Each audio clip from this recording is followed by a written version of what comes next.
공평과 효율, 정의와 생산성은 동시에 지켜야 할 가치입니다. 양자 사이에 적절한 긴장과 균형이 유지될 때 사회 발전을 이룰 수가 있지요. 하나님은 한 사람이라도 소외되는 것을 원치 않으셨습니다. 가나안 원주민들의 토지 개념은 도시의 지배층이나 영주들의 땅을 소유하고 나머지 사람들은 그것을 소작하는 형태였습니다. 그러나 이스라엘 민족이 가나안에 정착하면서 이런 토지 개념은 획기적으로 변하게 되어 곧 종족과 지파에 따른 공평하게 땅을 분배하는 새로운 질서가 형성이 되었습니다. 하나님 나라의 질서는 세상과 전혀 다른 방법, 세상이 상상할 수 없는 방법으로 이끌어 나가는 것을 확인해 볼 수 있는 것이지요. 그러나 시간이 지나면서 빚으로 토지를 빼앗기고 조상들의 땅을 떠나 다른 지방을 떠도는 사람이 생기기도 했습니다.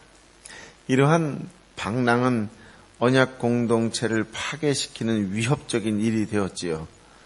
신년은 바로 이런 문제를 위해 제정된 규정이다라고 말씀드릴 수 있습니다. 희년이 되면 모든 땅이 원래의 소유자에게로, 즉 처음 토지를 분배받았던 가문에게로 돌아가는 것입니다. 그 근거가 되는 말씀이 바로 오늘 우리에게 주신 25장 23절의 말씀이라고 할 수 있는데요. 모든 땅은 바로 하나님의 것이다 라고 하는 개념입니다.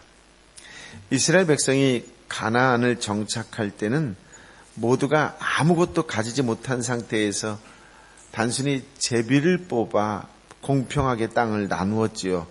그리고 그것이 가문 대대로 물려졌습니다.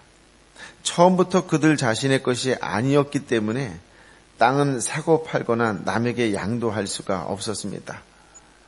결국 파산을 하거나 빼앗겨서 이런 법칙이 어겨진다 할지라도 희년이 되면 다시 원래의 자리대로 돌아가는 것이지요. 희년은 처음 땅이 나뉘어졌을 때의 모습으로 되돌아가는 것입니다. 23절 말씀을 함께 읽어보도록 할까요? 시작. 땅은 아주 팔 수는 없다.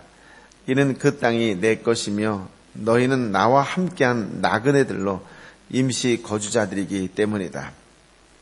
23절의 법은 하나님이 각 지파와 가족들에게 할당해 주신 땅은 결코 다른 사람에게 양도할 수 없다라고 하는 것을 강조함으로써 땅이 궁극적으로 하나님의 것임을 다시 한번 천명하는 것이지요.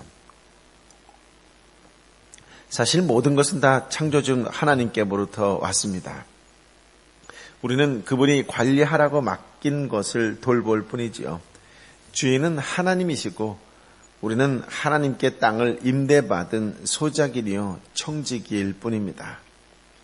이러한 말씀을 통해서 우리가 다시 한번 확인해야 될 것이 있다면 그것은 하나님이 땅의 주인이시며 내 모든 소유의 주인이시라고 하는 것을 인정하고 고백하며 살아가고 있느냐라고 하는 것이에요. 내가 가지고 있다라고 이야기하는 모든 것이 정말 하나님이 맡기신 것인가, 하나님이 나에게 맡겨서 관리하라고 청지기의 삶을 살라고 말씀하신 것에 대해서 나는 순종하고 있는가 라고 하는 내 삶에 대한 점검이 필요하지요. 그걸 통해서 하나님께 순종함이 정말로 나에게 기쁨이 되는가 라고 하는 것도 확인해 보는 것입니다. 24절 25절 말씀을 함께 읽어볼까요? 시작. 너희가 소유한 온 땅에서 너희는 정해진 때에 토지가 원래 소유자에게 돌아가는 것을 허용해야 한다. 내 형제가 가난하게 돼 자기 소유지의 일부를 팔았다면 그의 가장 가까운 친척이 와서 그의 형제가 판 것의 값을 대신 물어주어야 한다. 토지를 원래 주인에게 돌아가는 것을 값을 대신 물어주고 원래대로 돌아가는 것, 그런 것을 물으는 것이다. 이렇게 이야기를 해요. 무슨 말이냐면 25절의 말씀처럼 값을 지불하고 해방하고 회복하다라고 하는 구속의 의미가 있다라고 하는 것이죠. 25절의 말씀에 보면 가난해서 땅을 팔 수밖에 없었는데 그것을 찾아올 능력이 안 될 때에 가장 가까운 친척이 대신 지불해서 땅을 찾아오는 것, 이런 것을 고엘이라고 히브리어로 이야기를 합니다. 그러니까 이스라엘 사회에서는 어떤 사람이 위기를 당했을 때는 그에게 가장 가까운 친척이 대신 회복시켜 주어야 할 책임이 있다라고 하는 것이에요. 이 대신 지불하고 책임을 지어주는 것, 이걸 히브리어로 고엘이라고 이야기합니다. 또는 우리나라 말로 뜻해서 물은다라고 해서 무르는 자, 또 속량하는 자, 갚아주는 자, 구속자, 속량자라고 하는 의미를 가지고 있습니다. 그 무르는 대상이 사람들 될 수 있고 사물, 주택이나 토지 모두 가능하다라고 하는 것이에요. 그래서 친족 중에 가까우면 가까울수록 기업 물을 자, 고엘로서의 더 큰 윤리적 의미를 지녔는데요. 고엘 역할을 하는 사람은 가문과 가족의 재산과 혈통을 보존하기 위해서 세 가지 의무를 지녔습니다. 첫 번째는 집안의 부동산을 지킬 의무를 지녔다라고 하는 것입니다. 만일 집안 사람 누군가가 빚 때문에 종이 되거나 그의 토지가 다른 집안으로 팔리게 되면 그 빚을 대신 갚아 그의 신분을 회복시켜주고 토지를 되찾아 주어야 한다라고 하는 것입니다. 두 번째는 혈통을 이을 의무를 지닌다라고 하는 것인데요. 고엘의 의무를 지닌 사람은 계대 결혼이나 형사 취수 제도를 통해 대가 끊어지지 않게 해야 한다라고 하는 것입니다. 우리가 룻기 4장에 보면 이러한 본문의 말씀이 나오죠. 또 집안 사람이 살해당하면 그 피를 갚아주어야 한다라고 하는 것입니다.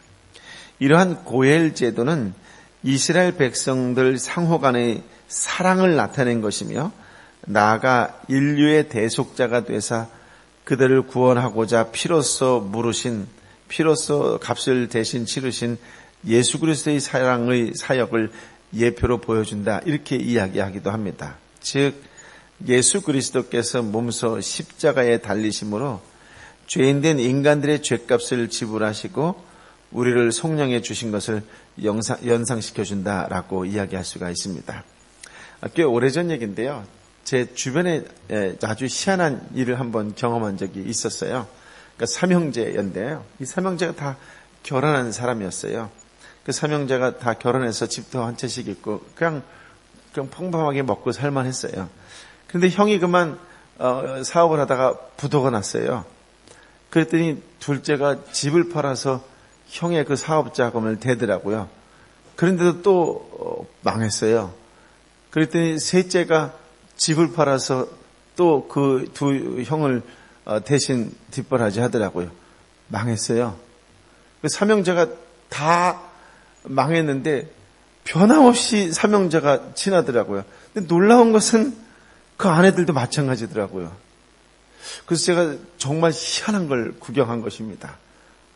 과연 가능할 수 있을까라고 하는 거예요. 제가 이 고엘 제도에서 같이 묵상하면서 그 가정이 제일 먼저 떠올랐어요. 야, 정말 신기하지 않아요? 첫째 형이 망하니까 둘째가 집을 팔아서 뒷바라지하다 망했고, 그러다 보니까 셋째도 뒷바라지하다 망했어요. 근데 삼형제의 가족은 여전히 친해요. 나 그거 회복하는데 몇 년 안 걸릴 것 같아요. 삼형제의 가족이 합심하여 뭘 하면 못할 게 없지 않을까요? 장사를 해도 삼형제 세 가족이 달라붙어서 그런 마음으로 한다면 못할 게 없다, 이런 생각이 들더라고요. 참 희한한 걸 구경했습니다. 세상은 전부 서로 같겠다고 정말 칼부림 나는 그런 삭막한 세상인데, 형이 부도났다고 둘째가 부도났다고 셋째가, 결국 세 가족이 다 망했는데, 세상 사람들은 그렇지 않을 거예요. 한 사람만 망해야지 두 사람까지 망하면 말이 되지 않지 않느냐. 그런 걸 가장 어리석고 미련하다고 이야기할지 모르겠지만, 나는 궁금했어요. 저 사람들이 다시 일어서는데 몇 년 걸릴까, 이렇게 해요. 고엘 제도가 꼭 그런 건 아니지만, 하나님이 주인이다라고 하는 소유의식이 분명하면 이 땅에 맨손으로 아무것도 없이 왔을 때에 하나님께서 나에게 먹을 거를 주셨고, 일할 거를 주셨고, 살아갈 거를 주셨다라고 생각한다면 언제든지 아까워하지 않고 기꺼이 어렵고 힘든 자들 위해서 내 것을 내놓을 수 있다라고 하는 것이에요. 근데 이 고혈제도는 집안 사람이 상하되면 피해 복수라 그래서 그 복수도 대신 갚아줄 정도로 공동체의 사랑이 아주 끈끈함을 보여주고 있는 것이다 라고 이야기할 수 있습니다. 예수님이 그러셨어요. 예수님이 저와 여러분의 죄값을 대신해서 아무 이유 없이 그냥 무조건적으로 그 사랑을 베풀어 주신 것을 보여주신 분이 바로 예수님이다라고 하는 것이에요. 그러니까 우리가 말로만 청지기 이렇게 이야기하지만 그게 말로 해서 알아들을 말이 아니에요. 정말로 하나님이 모든 것의 주인이다. 나는 그분에게 소작받아서 살아가는 것이다. 때에 따라 좀 많이 일해서 좀 더 많은 것을 얻을 수 있다라고 생각할 때에 내가 하나님께서 베푸신 그 은혜에 대해서 갚는 심령으로, 그런 심정으로 내가 비록 오늘 먹을 것밖에 없지만 그럼에도 불구하고 나누어 줄 수 있겠느냐라고 하는 거예요. 하나님이 복 주시면, 하나님이 돈 주시면, 하나님이 집 주시면, 하나님이 직장 주시면 난 뭐 하겠다. 안 주세요. 안 주신다고. 오늘 내가 있는 그 자리에서 있는 것으로 나눌 수 있고 베풀 수 있어야 그것이 하나님이 주인이십니다. 그것이 주인이에요. 주인. 하나님이 주인이십니다. 나는 그럼에도 불구하고 나누고 베푸는 축복의 통로가 되겠습니다라고 할 때에 오늘 나의 삶의 형태, 나의 삶의 태도를 보고 하나님께서 복 주시는 것이다라고 하는 것이에요. 이 땅에 저와 여러분이 숨을 쉬고 살아간다라고 하는 분명한 존재의 이유를 알고 가치를 알고 목적을 알며 살아가는 지혜로운 하나님의 사람들이 되시기를 예수님의 이름으로 축복합니다. 아멘. 26절부터 28절까지의 말씀을 같이 읽어보겠습니다. 시작.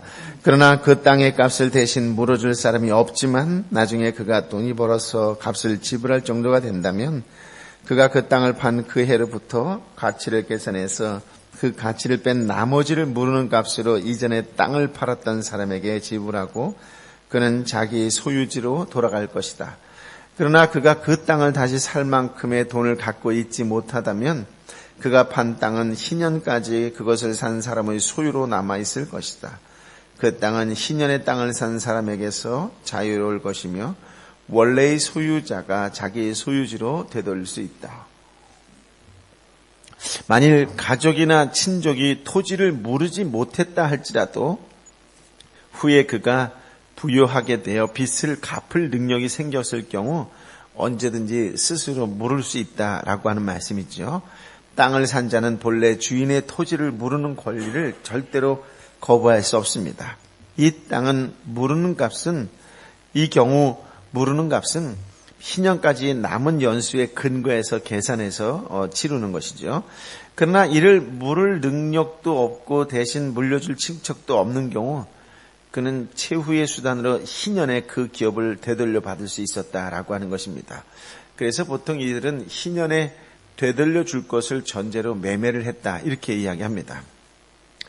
이 경우 하나님이 아무 능력이 없는 자의 기업 물을 자, 즉 구속자가 되어 주시는 것이지요. 참고로 이사야 63장 16절에 보면 하나님은 이스라엘의 아버지일 뿐만 아니라 이스라엘의 고엘 즉 구속자라고 언급을 합니다. 또 이사야 54장 5절부터 8절의 말씀에도 보면 하나님은 이스라엘의 남편이며 구속자로 묘사를 하고 있습니다. 이때 두 단어가 전부 고엘이라고 하는 단어를 사용합니다. 이러한 말씀을 볼 때마다 우리가 다시 한번 명심하고 깨달아야 될 것은 오늘 내가 돌보고 섬겨야 할 가까운 지체는 누구인가라고 하는 것이에요. 그리고 내가 어떤 방법으로 나의 것을 나누어 줄 수 있을까라고 하는 것을 묵상하고 실천할 수 있으셔야 된다라고 하는 것이에요. 직장 속에서 유난히 기운 없어 보이고 지쳐 보이고 힘들어 보이면 다가가서 이렇게 따뜻한 차 한 잔이라도 또 식사라도 같이 하자고 대접할 수 있는 것이 바로 신실한 그리스도의 모습이다라고 하는 것을 알려주시는 것이죠. 매일 할 수는 없다 할지라도 이런 말씀을 묵상할 때 특별히 내가 오늘 돌보고 섬겨야 할 가까운 지체가 있다면 누구일까라고 하는 것을 한번 묵상하고 다가가서 손대접하는 것이 참된 그리스도인의 모습이다라고 하는 것이겠지요. 29절부터 31절까지의 말씀인데요. 함께 읽어볼까요? 어떤 사람이 도성 안에 있는 집을 팔았다면 그는 집을 판 지 1년 이내에 그것을 물을 수 있다. 이는 1년 이내에는 그가 물을 수 있는 권리가 있기 때문이다. 그러나 그가 1년이 지났는데도 그것을 물으지 못하면 도성 안에 있는 그 집은 그것을 산 사람과 그 자손들의 영원한 소유가 될 것이다. 그것은 희년에 자유롭게 될 수 없다. 그러나 도성 밖에 위치한 마을의 집은 들판으로 간주될 것이며 그것은 물을 수 있고 그것은 희년에 자유롭게 돼야 한다. 이 29절부터 34절까지의 말씀은 집의 매매에 관한 규례인데요. 성벽이 있는 도성 안에 있는 집과 성벽이 없는 도성 밖 가옥들 이렇게 구분을 해요. 그러니까 성벽이 있는 도성 안의 집은 들판에 있는 성벽이 없는 가옥들보다 고급 주택지로 여겼습니다. 주로 상업이나 서비스업에 종사하는 좀 부유한 자들의 주거지였어요. 따라서 이러한 가옥들은 매매할 때에 희년의 무르기 제도가 적용되지 않았습니다. 왜 그랬을까요? 첫째는 이 희년은 가난한 자들을 구제하기 위한 제도였기 때문에 그렇다라고 하는 거예요. 그렇기 때문에 부자들에겐 굳이 적용할 필요가 없었다라고 하는 것이죠. 두 번째는 이스라엘 내에서 토지를 분배받지 못한 외국인이나 나그네들에게도 거주지를 제공하기 위해서였다라고 하는 것입니다. 특징은 가옥도 판지 1년 안에 다시 물을 수 있었다라고 하는 거예요. 그러나 1년이 지나면 영원히 물을 수 없었다라고 하는 것이죠. 그러나 도성 안이 아니라 도성 밖에 위치한 마을의 집은 들판과 똑같이 여겼다라고 하는 거예요. 토지와 동일하게 간주되어 있었다라고 하는 거예요. 그러니까 물을 수 있었다 이런 말이에요. 농토나 목축지에 세워진 도성 밖의 일반 가옥은 가난한 자들의 거주지이며 또한 그 자체로서 특별한 상품 가치가 없는 토지의 부속물이기 때문에 일반 토지 거래법에 따라 언제든지 물을 수 있었고 또한 희년이 되면 저절로 본래 주인에게 되돌려 주었다라고 하는 거예요. 그러니까 이 희년은 어제도 말씀드렸지만 가난한 자들에게 풍성한 하나님의 은혜를 경험하는 것이다. 이렇게 이야기할 수 있어요. 앞으로 더 나아가면 안식년 또한 마찬가지고 안식일도 마찬가지다라고 하는 거예요. 그래서 이 안식일을 지킬 줄 알아야 안식년을 누릴 수 있고 안식년을 누릴 줄 알아야 희년에 하나님의 큰 은혜를 누릴 수 있다. 이렇게 이야기할 수가 있습니다. 하지만 레위인의 도성 안의 집은 좀 다르게 특별하게 취급되었다라고 하는 것이 32절부터 34절의 말씀인데요. 함께 읽어보겠습니다. 시작. 그러나 레위 사람들은 레위 사람의 도성들 곧 그들이 소유한 도성들에 있는 집들은 항상 물을 수 있다. 한 레위 사람이 모르는 권리를 행사하지 않는다면 그들이 소유한 도성에 있는 집은 희년에 자유롭게 될 것이다. 이는 레위 사람의 도성 안에 있는 집들이 이스라엘 백성들 가운데 있는 그들의 소유이기 때문이다. 그러나 그들의 도성에 속한 초지들은 팔 수 없다. 이는 초지가 그들의 영원한 소유이기 때문이다. 그러니까 가나안 정복 후에 이스라엘의 모든 지파들은 땅을 분배받았지요.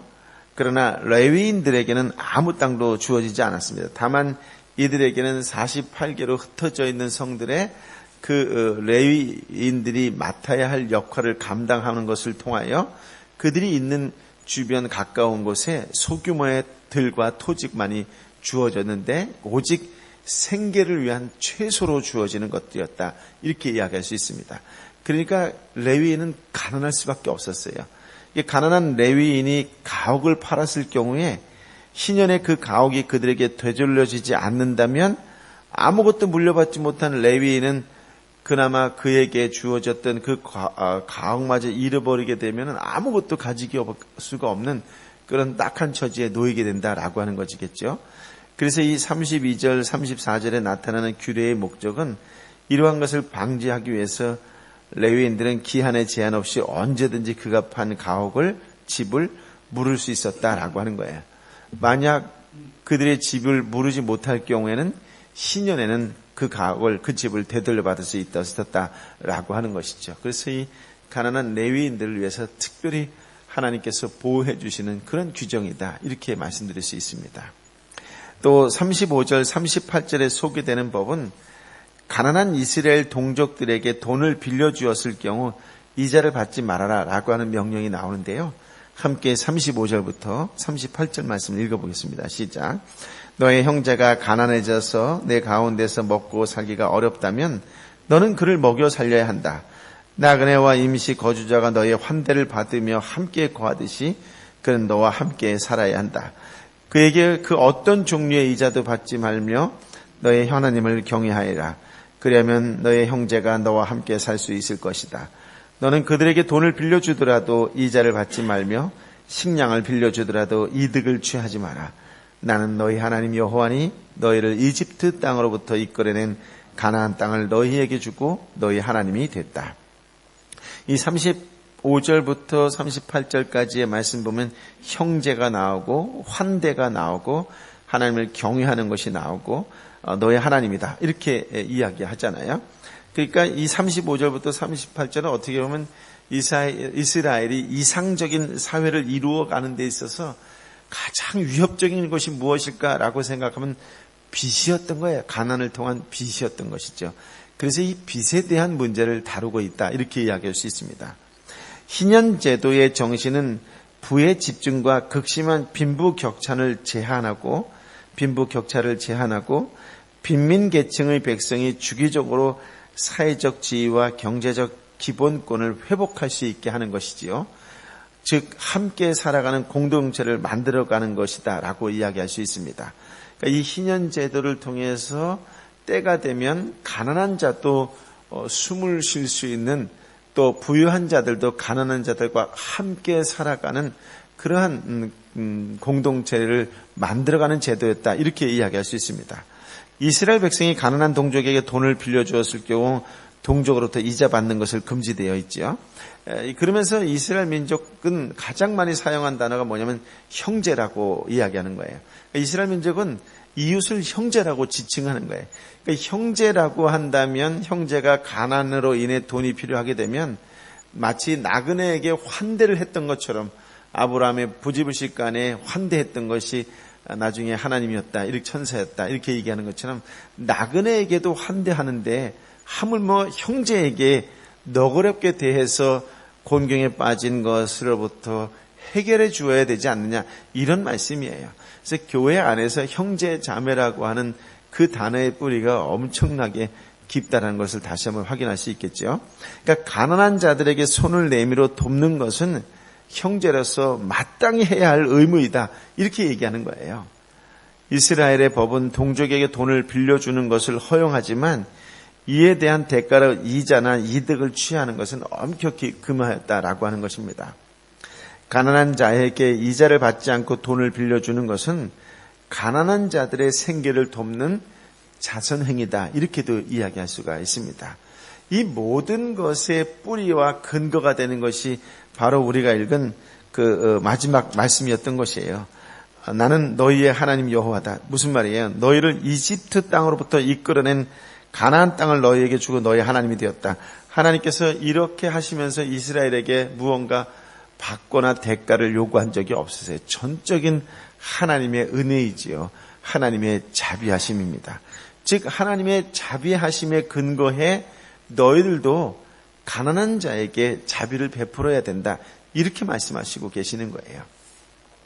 하나님이 이스라엘 백성에게 관대함을 베푸셨듯이 너희 또한 그렇게 해야 한다라고 하는 것입니다. 이러한 오늘 말씀을 읽어보면 현대사회에서 이 법을 그대로 적용하며 살아간다는 것은 불가능하겠지요. 그러나 그 목적과 의미를 잊어먹지 말고 그 정신에 입각해서 살아가라라고 말씀하는 거예요. 더불어 살 수 있도록 함께 힘쓰고 고민하고 생각하고 실천하며 살아가는 그리스도인이 되어라 라고 말씀하시는 것이지요. 즉 연약하고 소외된 자들에게 더 많은 관심과 배려가 필요하다라고 하는 말씀이에요.